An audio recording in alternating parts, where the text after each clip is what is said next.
In the beginning, there was darkness, and then, bang, giving birth to an endless expanding existence of time, space, and matter. Now see further than we've ever imagined, beyond the limits of our existence, in a place we call the universe. It promises to deliver technologies that will carry us ever farther and ever faster. But it's fraught with constant and lethal peril. Flying in outer space is like going through a shooting gallery. It will test the limits of human capacity and human ingenuity. If something goes wrong, what do you do? Nothing. You just die. Welcome to the age of space travel.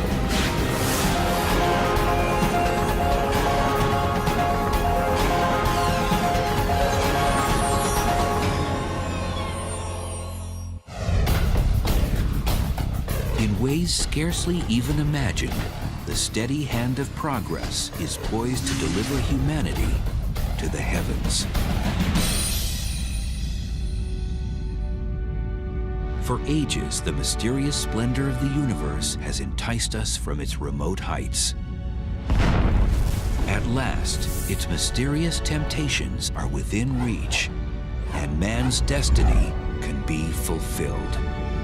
I don't know if it's written in our genes, but anytime you see something at a distance and it piques your curiosity, the first thing you want to do is get a closer look. So while telescopes get you pretty far in this regard, those things that are sort of close enough to be within the reach of our space program, why not take the trip? T-minus 10, 9, main engine start, 5, 4, and liftoff of Space Shuttle Atlantis to assemble. Prying free from our home planet's grip ranks among the greatest of human achievements. But no one, since 1972, has ventured beyond the Earth's orbit. Our space program has been stuck for 30 years. We simply just go around the planet Earth. It's just like Columbus exploring the New World for the first time and then spending the rest of his life simply puttering around the Spanish coastline. What's the problem? There's a dirty little four-letter word, and that is cost. It costs about $10,000 to put a pound of anything into orbit. Imagine John Glenn made out of solid gold. That's what it costs to put John Glenn or you into orbit. It would cost about $20 million for you to take a weekend trip up to the space station. It would cost about $500 million for you to go to the moon. And for you to go to Mars would probably cost tens of billions of dollars. One way to reduce the cost of reaching space would be to find a more efficient way to overcome Earth's gravity. Remember the story of Jack and the Beanstalk? Jack was the little boy who climbed the beanstalk into heaven. Well, imagine a space elevator such that you hit the up button and the elevator takes you into the heavens just like Jack and the Beanstalk. Instead of building from the ground up, the space elevator would be built from the top down. A satellite in geosynchronous orbit would drop a 60,000-mile cable back to Earth, where it would be anchored to the surface. Now we are within striking distance of being able to create fibers that can withstand the tension of traveling at enormous velocities in outer space as the space elevator rotates with the planet Earth. So it never falls because it rotates at the same rate as the planet Earth. The elevator's compartment would simply roll up the cable, shuttling travelers and supplies into orbit, where it would wait for a spacecraft. This system would entirely replace a conventional rocket launch. And that might reduce the cost of space travel by a factor of 1,000. Think about that. Then you begin to realize that perhaps a trip to outer space may be no worse than an airplane ticket. But beyond the limits of Earth's comforting embrace, exotic menaces await every space traveler. Flying in outer space is not like taking a nice ride in the country in a car. It's like going through a shooting gallery. To an unsuspecting voyager, it might seem the universe is taking aim with a firearm. There are particles in space, even dust-sized particles, pebble-sized particles, that are traveling tens of thousands of miles an hour and sometimes even faster. More than 500,000 of these projectiles, measuring over an inch in diameter, are zipping around our planet right now. They include pieces of glass broken off of solar cells, paint chips from spacecraft, and debris from rocket booster engines. And in deeper space, there's more danger from pebble-sized meteors called micrometeoroids. A small piece of dust can crack glass, it can penetrate metal, it can pulverize plastic. And that does happen in space all the time. But perhaps an even more deadly danger, not at all solid, lies in wait: radiation. The devastating effects of this invisible energy have been witnessed on Earth in the aftermath of the atomic bombs of World War II and the nuclear fallout of Chernobyl. Distressingly, our own life-giving sun spews out streams of poisonous radiation. So realize that we've been protected in this cradle. We've been protected by the atmosphere of the Earth. Magnetic field of the Earth gobbles up most of the flares from the sun to create the aurora borealis. In outer space, you get the aurora borealis coming right at you. There's no ozone layer, there's no magnetic field to protect you. It's just you and the harshness of outer space.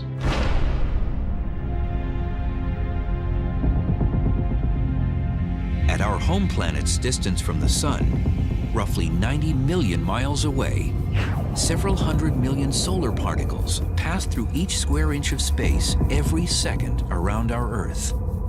There's high energy particles streaming from the sun all the time.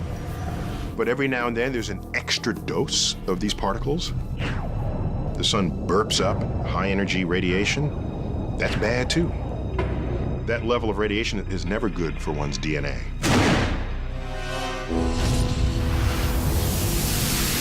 Sunspots flare up these extra doses of energy, like a battery of cannons bombarding the cosmos. There's no way to know that they're going to be here before they arrive. Unfortunately, there's still a risk of radiation even as we get farther from the sun.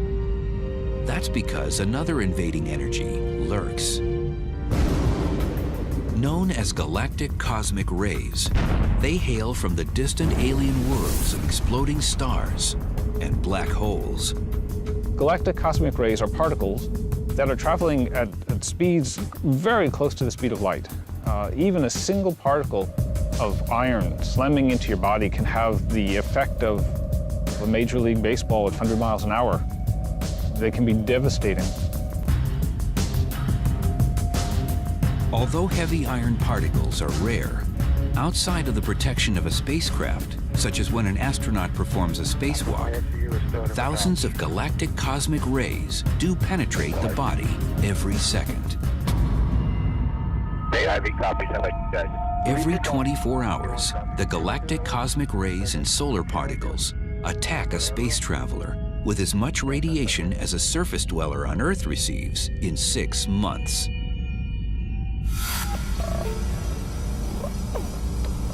The human body won't immediately feel the impacting radiation, but in sufficient quantities, it can be noticed. Even with eyes closed, the particles spark flashes when they strike a space traveler's retina. The flashes are not blinding, and you have to ask yourself, did I see something? And then you say, oh, yes, I did. And its appearance is a little different from time to time. However, the human body does feel the shock of this bizarre weightless existence. I think that the most dangerous thing going into space is the loss of gravity. Weightlessness causes almost every system in your body to start changing. And it doesn't stop changing until you get back onto a world where you're pulled down again by its gravity. One of the first casualties of zero gravity is a space traveler's sense of direction. What's up and what's down? Very good question. And first of all, it's whatever you want it to be. If you want this to be up, that's fine. But if you want this to be up, that's just as good. Most travelers will suffer from motion sickness for the first few hours, or most likely, days. It's just one of those things that you ought to resign yourself to facing, that everyone is very likely to feel a little bit disturbed in terms of orientation. Here on Earth, scuba divers floating underwater experience the nearest sensation of prolonged periods without gravity. It is for this very reason that aspiring NASA astronauts train to live and work in a gravity-free environment by subjecting themselves for up to 6 hours at a time in a large water tank. Now, scuba equipment, you still experience the forces of gravity, but it doesn't feel like it because your whole body is uniformly buoyed by the water that holds you up. And except for the visual cue of air bubbles floating to the surface, swimming underwater can mimic the sensation of disorientation. But as time passes in the weightlessness of space, the human body senses it no longer needs to resist the force of gravity and begins shedding muscle and bone mass. When you're in space, your body thinks you might as well be lying in bed. And so if you're not careful, your body will atrophy. To counter this, each day in space, an astronaut needs to exercise. The legs are especially vulnerable because they are seldom used. In this world, the arms and hands do most of the work to move the body around. What would be the toughest thing to get used to might very well be just how you live in space, where you can't walk across the room. You have to float everywhere you're going. The lack of gravity also slows down the digestive tract, which can cause problems at mealtime. Your digestive system stops. You can't eat, you can't drink until you can start digesting again. And that can take anywhere from hours to days. Worse still, zero gravity and radiation can combine in an especially sinister way. In space, the immune system is not as effective as it normally is. And many of the bacteria and viruses that we normally can withstand become more virulent. Additionally, bacteria can grow up to 50 times faster, and any virus brought on board could mutate into a never-before-seen predator, thanks to the ever-present radiation. All these difficulties prey on space travelers in just the first few hours or days. And what about journeys that need more time? It only gets tougher. The universe is an unforgiving place. It's open to only the boldest adventurers, those who have the mettle to trek deep into an environment swimming with toxic hazards, and unafraid to stray far from the safe and familiar. We take it for granted that clothing is flexible and machines work in room temperature because implicitly or explicitly, they're designed for that. You go into the depths of space. If you're facing the sun, it could be hundreds of degrees Fahrenheit. If you're facing away from the sun, it could be hundreds of degrees below zero. Down here on Earth, you take so much for granted. You know, we're out here, sunshine, the fresh air all around you. up there, you're in a closed ecosystem. You have to supply all the human needs that the Earth just, automatically does for us. You have to hope that the integrity of the hull stays together so you don't have rapid decompression, quick suffocation. The same reality exists for a submarine gliding deep through the ocean. It provides a life-preserving barrier to protect its inhabitants from a surrounding alien world. If there's damage to the spaceship, air leaks out, you die. Damage to the submarine, water gets in, you die. So the isolation, both physically and personally, between the two seem quite parallel. The potential for a catastrophic mishap lurks. When you're out in the middle of the ocean, you have only yourself and your colleagues to rely on. And the same thing applies in space. Things have to hold up. You can't come back, you can't run to the hardware store, you can't fix the thing with some part that you didn't bring along, and you're stuck with human ingenuity, the tools you brought with you. And out there in space, you truly are just removed from mankind. It is isolation like I've never felt before. Liftoff. We have liftoff. Often, our efforts to explore space have been analogized to the great explorers of the 15th and 16th century. The first to sort of cross the oceans, going to unknown territory, having to bring all their supplies with them, not knowing if they'll ever return. And I think there's a lot to say about that analogy, but there's a point where it breaks down badly. When Cortez landed in South America, when Columbus hit the Caribbean, there was still air there for him to breathe, all right? There were fruit on the trees. Suppose the Apollo 11 astronauts, Neil Armstrong and Buzz Aldrin, landed on the moon and, like, the engine broke.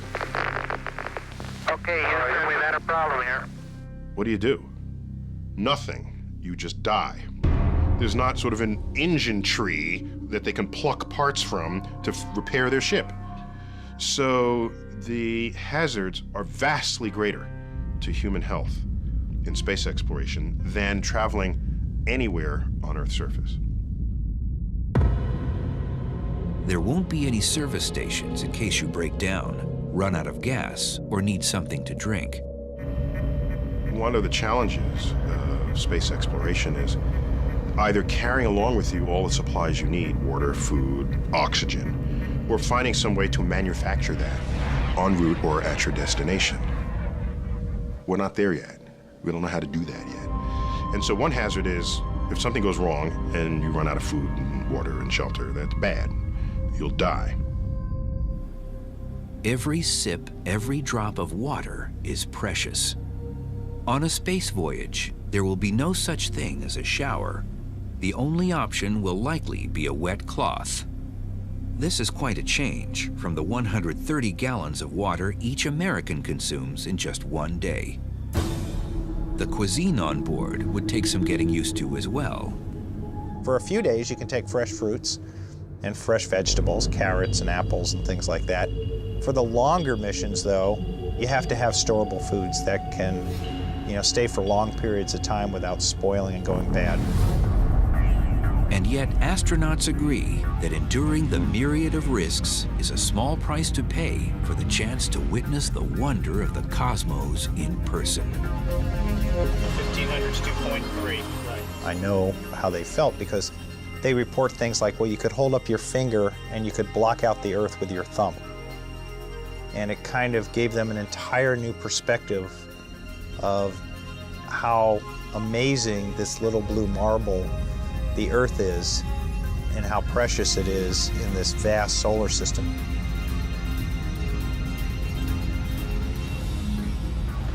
That experience changed me forever, and I think it would change anyone that could possibly have that experience in the future. However, the length of future voyages might limit the range of experiences available to space travelers. Distances in our vast universe can defy comprehension. If our sun were the size of a basketball, our Earth would be the size of a pea.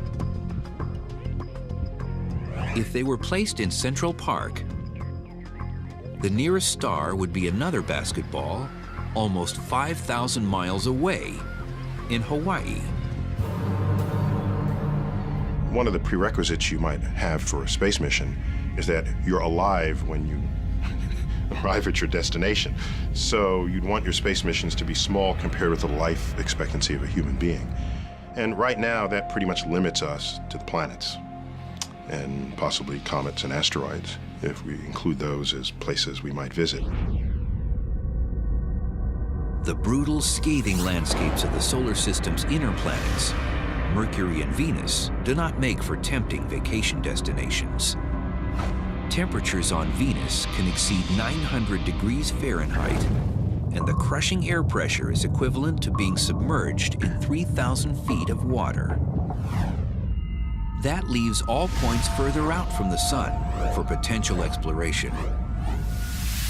But even trips to our closest attractions will still take several months or even years.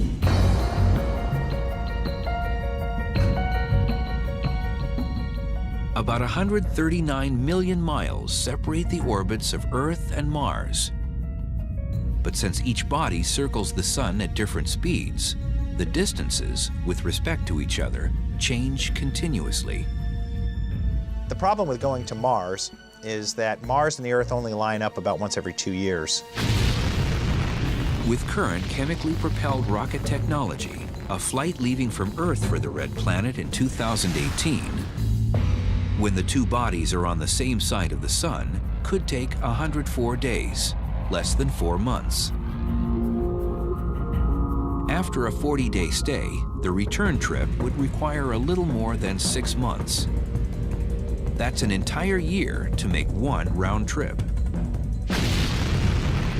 But a voyage departing in 2031, when the Earth and Mars are on the opposite sides of the sun, would demand about 20 months.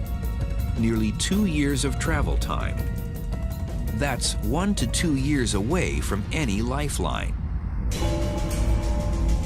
Comets, those oversized dirty snowballs, swoop close enough to Earth to accommodate a round trip lasting as short as a few months. Find some comet that's on its way into the sun and ride it. And watch the coma grow and the tail form.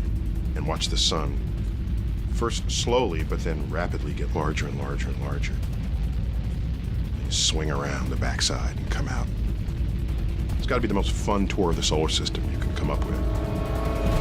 It'd be dangerous because particles of the comet would fly up and hit you in the face and things. So apart from all that which would kill you, it would be a fun trip. Just beyond the orbit of Mars, asteroids fly within range of a few years round trip from Earth. Future travel agencies might arrange cosmic versions of extreme vacations by exploiting the unique environments of these miniature planets. They put you on a sled and slingshot you into space in such a way that the weak gravity of the asteroid will hold you in orbit but won't pull you back down again. Would be a great ride. 3 times farther away than Mars, the orbit of Jupiter, with its crowded moon system, offers dozens of diverse visions. It may prove tempting for future travelers, but a round trip could take 5 years. Saturn is nearly twice as far as Jupiter, and the thought of decade-long trips might be too much to bear. But there are technologies that can slice the time it takes to visit Mars to just a few days. For mankind ever to venture into the depths of the cosmos, endeavor to bathe in the light of an exotic star, or even just a voyage to the suburbs of our own solar system, we'll need to find a way to travel much, much faster. What's the fastest we could travel? nothing yet observed by science moves faster than the speed of light, 186,000 miles per second. The speed of light is the ultimate velocity in the universe. It's Einstein's cop on the block. The speed of light is so fast that you could go around the Earth 7 times in just 1 second. For you to jump to the moon at the speed of light, you could reach the moon in about 1 second. Compare that to the 3 days it takes to get there with current technology. The problem is that we can't travel at the speed of light, or really anything even approaching it. Take the fastest thing we have ever sent anywhere and ask, how long will that take to reach the nearest stars? That would take 50,000 years. And that is using current chemical propulsion, which maxes out at about 40,000 miles per hour. The same power source we use to lift our rockets off of the planet. But getting us to Mars faster than a few months' time would require a different kind of propulsion. There are a few ideas for how to propel us to velocities closer to the speed of light, which would be fast enough to get us anywhere in the solar system in under a day, or even to the nearest stars in less than a decade. One such theory echoes an ancient earthly propulsion device, wind pushing a sail.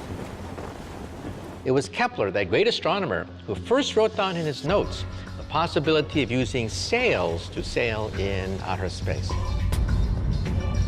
Light streaming from the sun mimics gusts of wind in outer space.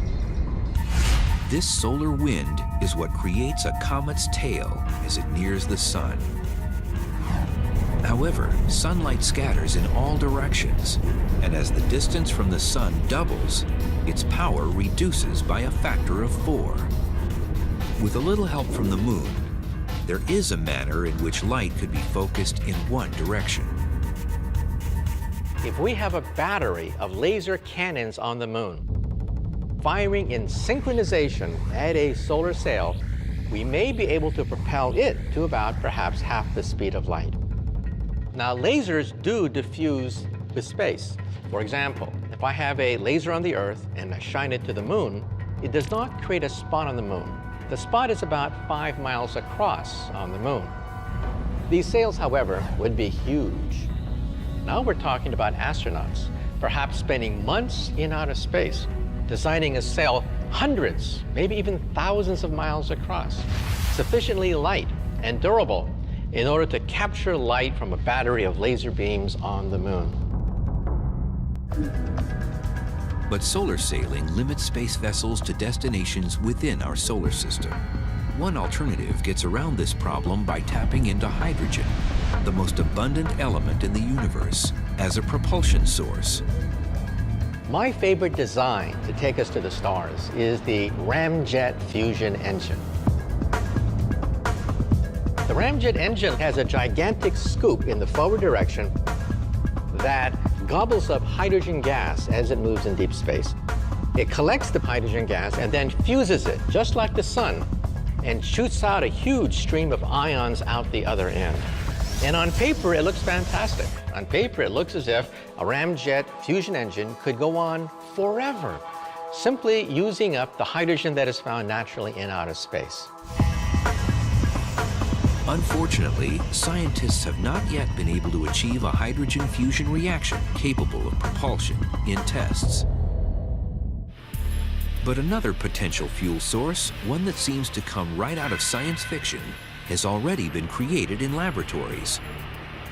It's called antimatter, and it's the opposite of all that we know. For example, think of the world on the other side of the looking glass. Just like in Lewis Carroll's Alice in Wonderland, we physicists have wondered, is there another universe on the other end of the looking glass?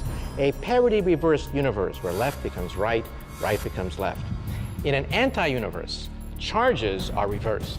So positive charges become negative, negative charges become positive, and when they meet, they create a burst of energy. So if this universe on the other side of the looking glass were made out of antimatter, and I were to touch this other universe, I would destroy most of the New York City metropolitan area in a burst of energy. So the conversion of antimatter and matter to energy is 100% efficient. It is the ultimate engine. But there is a catch. There's always a catch. Even though we can create anti-atoms in the laboratory, the cost is stupendous. It would bankrupt the United States of America to create a teaspoon of antimatter. However, it would only take a few grams of antimatter to take us to Mars, and perhaps several teaspoons of antimatter to take us to the nearby stars. But for us to ever visit a distant star or another galaxy, we need something stranger than even Alice could ever dream of, peering through her looking glass.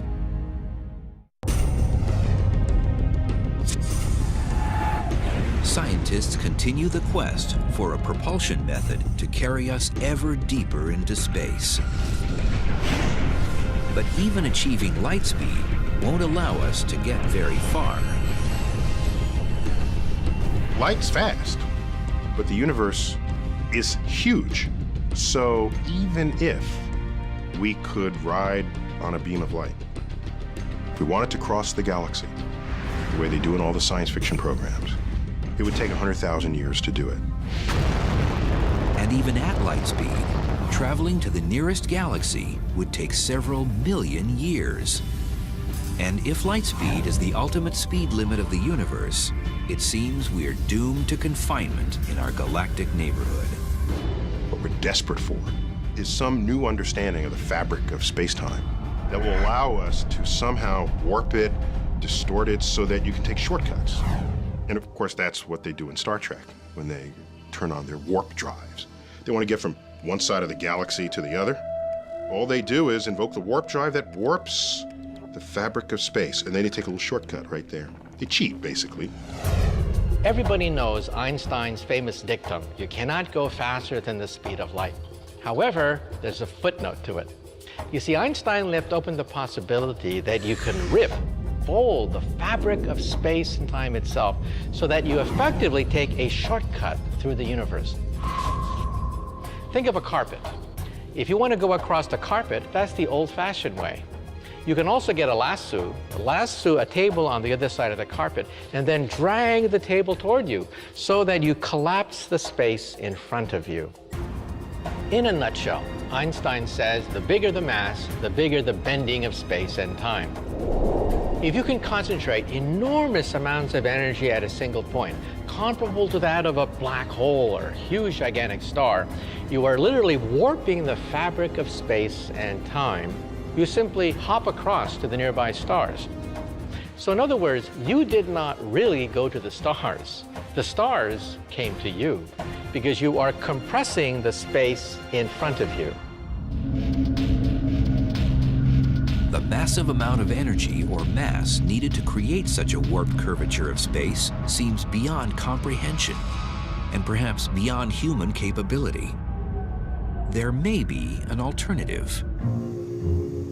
Physicist John Brandenburg is developing a theory in which a starship of the future could achieve faster-than-light travel, not by manipulating a vast area of the universe, but rather by manipulating only the area around the starship.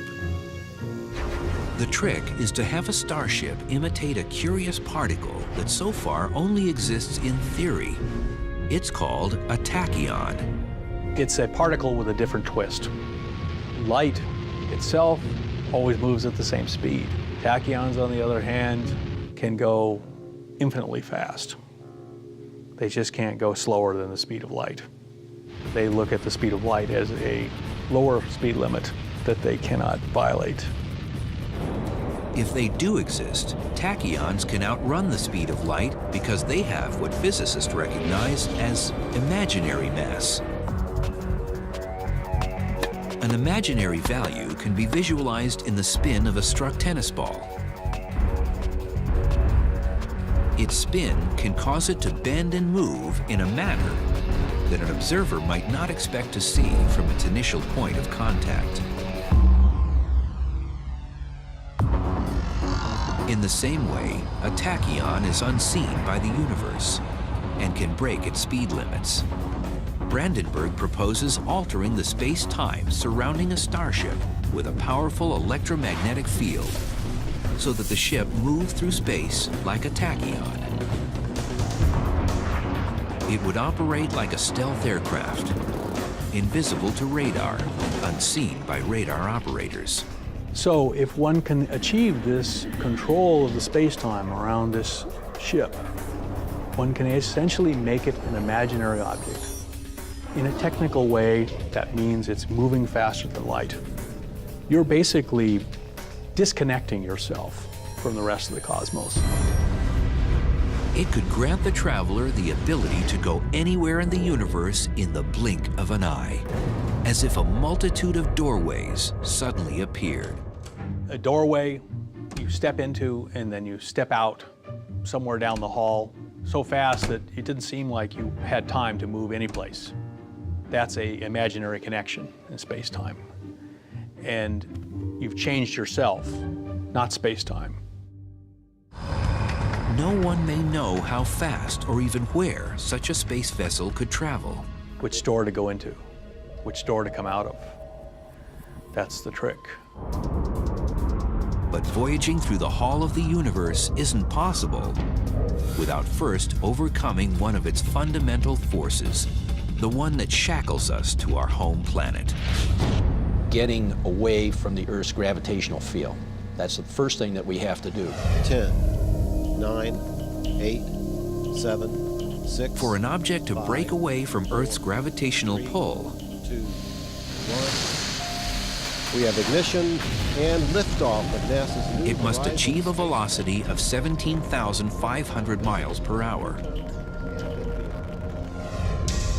That's fast enough to streak from New York to Los Angeles in about 8 minutes.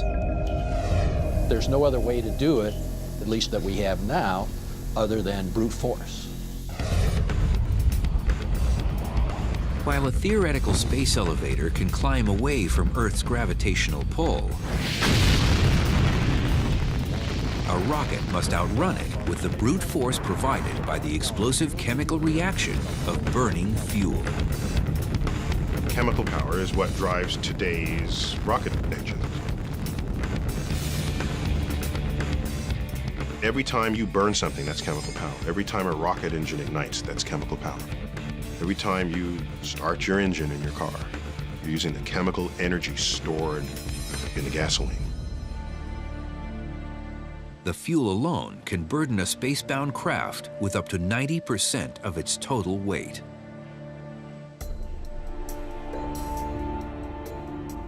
If you're carrying all the fuel you'll ever need, then most of the effort of the first ignited fuel is to lift the unburnt fuel into orbit. It'd be like trying to drive from New York City to Los Angeles on one tank of gas. Well, you would need a tanker truck behind you. And most of the energy to accelerate the tanker truck is going in to just move the fuel that's in the tanker truck. The space shuttle, its rockets, and the fuel they're carrying weigh a staggering 4 million pounds. And nothing short of a bone-rattling eruption could push it up and away from Earth. Well, Brent, looks like your long wait is over. We wish you all the best luck in the world. Godspeed, and we'll see you back here in about 2 weeks. A journey into space today means that space travelers must ride a controlled detonation into the sky. Whatever the vehicle weighs, we have to generate about 1.5 to 2 times that thrust in order to get it off the surface of the Earth. To get the space shuttle up to speed demands 7 million pounds of thrust. To put that into perspective, if you can imagine me holding a 1-pound ball in my hand, if I'm holding it here and I'm holding it steady, I am exerting a pound of thrust on that ball. So if I lower it down, I'm clearly not exerting a 1 pound. If I pick it up, I'm exerting more than a pound. So you have to have a little more thrust than you do the weight, obviously, or you won't go anywhere. How a rocket moves can be illustrated with a blown-up balloon. This works almost like an engine nozzle. Now I can hold it in place, and you can control it, you can let it go. And what we do is we try to eject as much mass through that throat as we can, and as it expands out, the back end, that expansion or that pressure pushing that way pushes the vehicle this way. When today's astronauts climb aboard for their journeys on the space shuttle, they're hitching to giant containers housing that necessary mass. Millions of pounds of highly combustible hydrogen and oxygen wait to be ejected. It only takes a spark.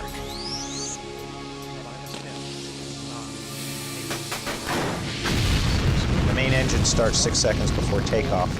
The whole shuttle shakes. It feels like it wants to just rip itself out of the launch pad. Off of Space Shuttle Endeavour, expanding the International It shudders, Space Station. and you think, oh my gosh, that's an awful lot of force, about 1.5 million pounds of thrust. It's kind of surreal. It's like, this can't really be happening. It's something you've been wanting to do for years and years, and it's really happening. It's like riding a man-made earthquake. You've spent several million pounds worth of fuel to get to the first 2 minutes of flight, and then the solid rocket boosters come off. And that's like a train wreck when those things come off. It almost feels like you're just accelerating faster and faster and faster as you burn all the fuel out of the big main tank. So for the next 6 minutes, you're accelerating up to a point where you're finally feeling about 3 Gs, 3 times the force of gravity of acceleration. And so now it almost feels like there's a big gorilla sitting on your chest.